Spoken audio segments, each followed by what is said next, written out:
जाती हूँ मैं पापा से एक बार पूछ लेती हूँ, देखती हूँ क्या कहते हैं पापा। पापा पापा मुझे क्वेश्चन समझा तो मुझे समझ नहीं आती।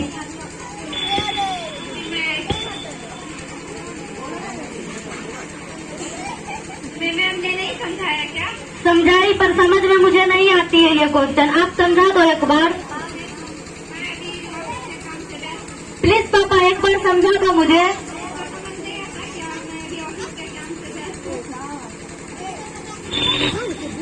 प्लीज एक बार।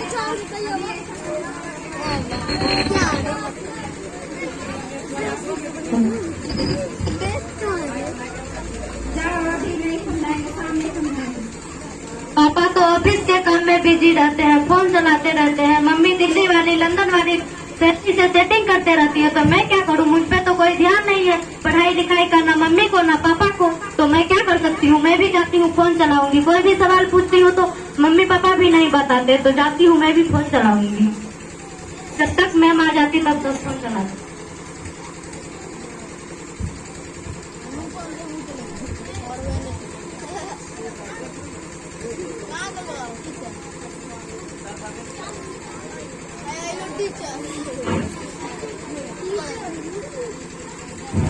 अरे मैम आप आ गए। Good morning ma'am, good morning. अरे बेटा गुड मॉर्निंग नहीं होता है, गुड मॉर्निंग होता है। चलो बैठो, चलो इंग्लिश का बुक निकालो। मैंने जो तुम्हें कल होमवर्क दिया था पूरा कर ली है ना? पर मुझे मैम एक गणित की क्वेश्चन समझ में नहीं आती है। अरे मैथ का क्वेश्चन इधर दिखाओ। अरे तुमने ये फॉर्मूला याद नहीं की? मैंने तो कल ही तुम्हें समझाई। याद नहीं होता है मैम। देखो बेटा, a प्लस b का होल स्क्वायर बराबर a square plus b square plus 2ab होता है। तुम्हारी खोपड़ी में क्यों नहीं घुसती? इतनी बार समझा चुकी हूँ मैं। मुझे समझ में नहीं आती है। मुझे तो लगता है तेरा ध्यान फोन पे ही रहता है, इसलिए तुम पढ़ाई पर ध्यान नहीं दे पाती है।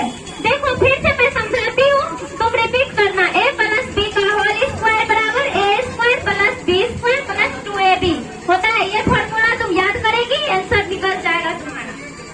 Yes ma'am. जब तक आती हूँ तुम इस फॉर्मूला को रिपीट करो। Yes ma'am. अरे मैम तो ये क्या ए बी बड़बड़ा के चले गई? मुझे तो कुछ समझ में नहीं आता है। ए बी मुझे तो लगता है मैम मुझे ABCD पढ़ा रही है। मुझे तो कुछ समझ में नहीं आता है। क्वेश्चन मुझे थोड़ा सा भी समझ में नहीं आता है। जब तक मैम आती तब तक मैं फोन चला लेती हूँ। क्वेश्चन तो मुझे समझ में भी नहीं आती है।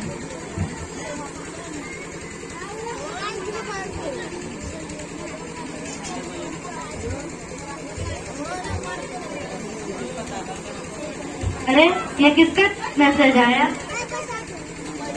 अरे तुम्हें ये फॉर्मूला याद हो गया? तुम्हें ये फॉर्मूला याद हो गया? नो मैम, समझ में नहीं आती है। मम्मी से पूछती हूँ तो मम्मी चैटिंग में लगी रहती है। अरे मैं कितनी बार तुझे समझाई, तुम्हारे दिमाग में क्यों नहीं घुसते? खोपड़ी में घुसा पड़ा है क्या? तुम्हारे मम्मी पापा नहीं समझाते तुम्हें? पापा ऑफिस के काम में बिजी रहते हैं। मम्मी से पूछती हूँ तो मम्मी इतना चैटिंग करते रहती है कि मेरा बात पर एक जरा सा भी ध्यान नहीं देती है। तभी तो मैं सोचूं तेरा पढ़ाई में ध्यान क्यों नहीं लगता है? तुम तो सिर्फ फोन चलाने में ही रहती है और पढ़ाई पर तो बिल्कुल ध्यान ही नहीं देती। तो तुम आगे कैसे पढ़ पाएगी? तुम फोन चलाती है और तेरी मम्मी पापा फोन चलाते हैं। जाती हूँ तुम्हारे मम्मी पापा से शिकायत करने। प्लीज मैम, नहीं मैम, ऐसा नहीं करिए मैम। नहीं, आज मैं तुम्हारे मम्मी पापा से शिकायत करके ही रहूंगी। Ma'am please. आप लोग अपने बच्चे पर ध्यान क्यों नहीं देते हैं? आप लोग फोन चलाते हैं और अपने बच्चों को भी फोन का आदत लगाते हैं। गलती हो गई, फोन नहीं चलाना चाहिए। फोन से बच्चों का आदत बिगड़ जाता है। जब आप लोग अपना लंदन वाली फ्रेंड से, आप अपना ऑफिस के काम से व्यस्त रहेंगे तो आपके बच्चे कैसे पढ़ पाएंगे? सिर्फ बच्चा को लाड प्यार नहीं, उसे पढ़ाई भी जरूरी होती है। सिर्फ प्यार करने से नहीं होता, उसे पढ़ाई ध्यान देना होगा, अपना समय देना होगा। अपना काम ही नहीं बल्कि उसके पास समय देना होगा। ध्यान देंगे, बच्चों भी ध्यान देंगे और उसका भी काम